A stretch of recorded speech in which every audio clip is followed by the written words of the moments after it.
Joining me now is Dana Milbank, political columnist for the Washington Post, and Margie Omero, a Democratic strategist. Thanks to both of you for being here tonight. Hi, Reverend. Thank you, Reverend. Margie, do Republicans really think they can learn to sweet-talk women and minorities to win their support?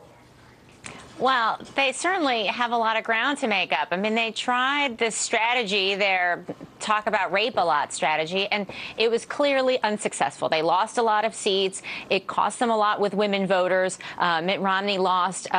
He had a wider gap, gender gap, even with white women. He obviously had huge losses with minority voters.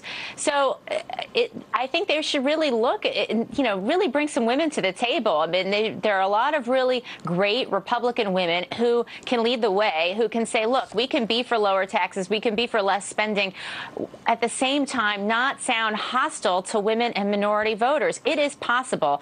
And I don't know if they can figure it out in one day, but it is possible. That's something they really need to work on.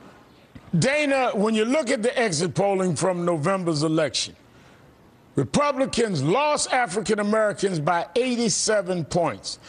Lost Hispanics by 44 points, lost single women by 36 points. If you were in Williamsburg, what would you tell them? How do you turn this around?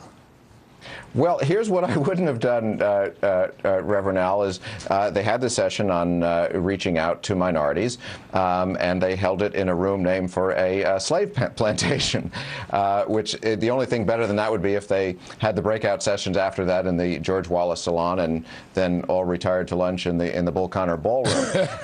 It is the tone-deaf aspect of this was extraordinary, but the whole concept here seems to be if they can just change the message a little bit, they'll be able to sell the policies to women, to Latinos, to African Americans. But it's not a matter of dressing it up and putting on pretty colors and a bow on it. It's the policy that's gotten them into trouble, particularly as regards immigration and Latinos. It's very obviously the policy, and it's having these prominent Republicans out there talking about rape babies that is and other items like that is killing them with women voters. So it's not a matter of dressing it up. It's a matter of what the policies are.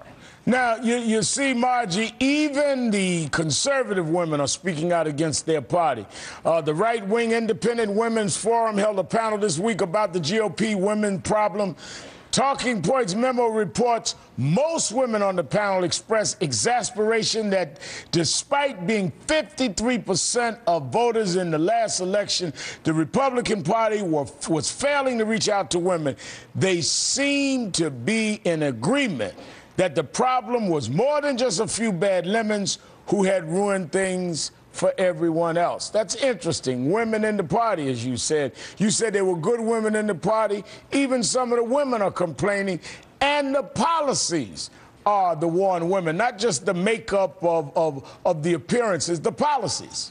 Right, absolutely. Look, I work in this business, and other women I know work in this business, whether you're Democrat or Republican or someplace in the middle. You can tell when you're in a room of people who don't really understand women, and it's not simply about how many women are at the table. It's not simply a checklist. And by having, lukewarm, not very well-received rollout of their new language about women just a week after you had yet another Republican talk about rape in this incredibly offensive way, someone who's on a Republican House Doctors Caucus, of all things. I mean, they really, this couldn't have come a moment too soon. I mean, they really are struggling. And I don't think that one session is really enough because their policies and the very caucus that they have now is just so far to the right.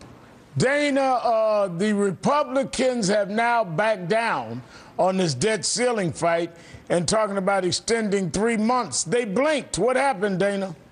Well, I wouldn't bring out the champagne just yet, Reverend. It's basically retreating so they can live to fight another day. There is a whole lot of strength in this Republican House majority for digging in on the debt and having a real fight. They're just picking their battle here. I think we're going to get this apocalyptic showdown. We just may be able to Why relax are they for another waiting couple 3 months. months? Why the delay? Well, look, they can look at the polls and know that the president has the advantage here.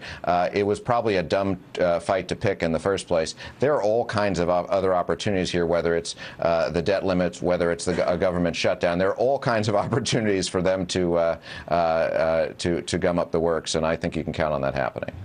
Margie, do you think in the 3-month delay they're going to try and turn public opinion their way, or they're going to try to pick other fights and build a momentum?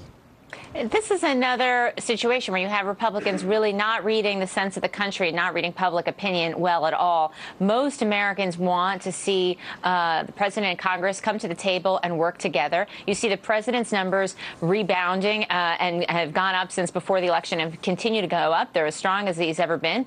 And you have Republicans now having terrible numbers, and they're just getting worse. They're certainly not getting better with all these fights. And you had Republicans a few days ago say, well, shutting down the government is something we need to get out of our system, as if it's bad food poisoning, and saying that, we want to show voters that we're fighting, as if that's what voters are clamoring for. You know what we want? We want more fighting. That is just the opposite lesson to learn from this election.